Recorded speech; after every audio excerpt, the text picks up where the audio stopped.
শেরপুরের মধ্য নৌহাটা গ্রামের নূরবানু নামে এক নারী, যিনি বোতল, প্লাস্টিকের বোতল, ছেঁড়া স্যান্ডেল সহ নানা রকম বর্জ্য পদার্থ টুকিয়ে বেড়ান বা কুড়িয়ে বেড়ান বিভিন্ন এলাকায়। তিনি গত 10 বছর আগে নিয়ত করেছেন তিনি কোরবানি দেবেন। তো এই বোতল সহ প্লাস্টিকের বর্জ্য যেগুলো আসলে মানুষ ফেলে দিয়েছে, সেই সামগ্রীগুলো আসলে তিনি কুড়িয়ে নিয়ে এসে তিনি জমা করে কিন্তু এগুলো বিক্রি করে তিনি আসলে নিজের জীবিকা নির্বাহ করেন। স্থানীয়দের সাথে কথা বলেছি, তারা আমাকে জানিয়েছেন এই নারীর স্বামী গত 10 বছর আগে মারা গেছেন।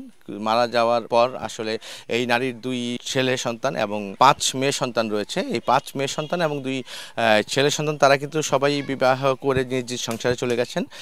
তারা কিন্তু আসলে সবাই ঢাকাতে কর্মরত আছেন, বিভিন্ন জায়গায় কর্মরত আছেন, এটা আমরা জানতে পেরেছি। তো এই নারী আসলে গত 10 বছর যাবৎ তিলে তিলে কিন্তু আসলে টাকা জমিয়েছেন। জীবনে একবার হলেও একটি গরু কুরবানি দেবেন এবং তিনি কিন্তু এই নিয়তটা করেছেন যে তিনি 1 লক্ষ টাকার উপরে, 1 লক্ষ টাকার নিচে নয়, 1 লক্ষ টাকার উপরে টাকা দিয়ে কিন্তু তিনি একটা গরু কুরবানি দেবেন। 10 বছর থেকে নিয়ত করছে যে আল্লাহর রাস্তায় আমি একটা কুরবানি দিব। কতর মধ্যে আমি জিজ্ঞাসা করছিলাম কতর মধ্যে দিবা, পরে বলছে যে লাগের উপরে, নিচের 1 লাখ, উপরে 2, 4, 5, 10 হাজার যাই হয়। বোতল বাতির টুকাইয়া টেহা জোগাল কইরা ওই একটা আল্লাহর রাস্তা কুমরানি দিতাছে, ও না খায়া না দেয়া।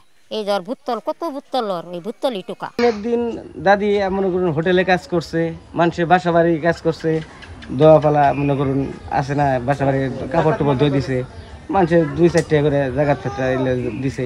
ইলা দিয়েই আপনার জমায় এই যাবৎ একটু এই গরুর কেনার টাকাটা 10 বছর ধরে জমায় সঞ্চয় করছে। পাঙ্গাসরা বাড়ি ঘর ও তা তো অর্থ ফিকালাই যোগাইছে, গরু কিনছে। এই বেডিটা আমগর এলাকার মধ্যে খুবই অসহায়।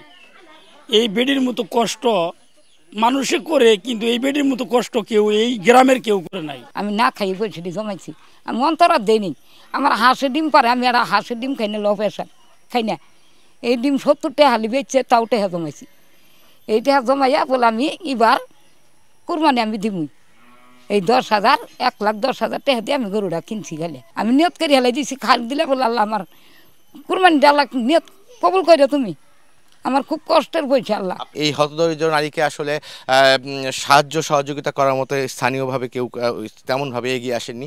তিনি কিন্তু আসলে সংগ্রাম করে নিজের জীবন চালিয়েছেন, ছেলে মেয়েদেরকে বড় করেছেন। দিনে 3 বেলা খাওয়ার মধ্যে কিন্তু কখনো 1 বেলা খেয়েছেন, কখনো খাননি। না খেয়ে তিনি এই টাকাগুলো জমিয়েছেন গরু কোরবানি দেওয়ার উদ্দেশ্যে।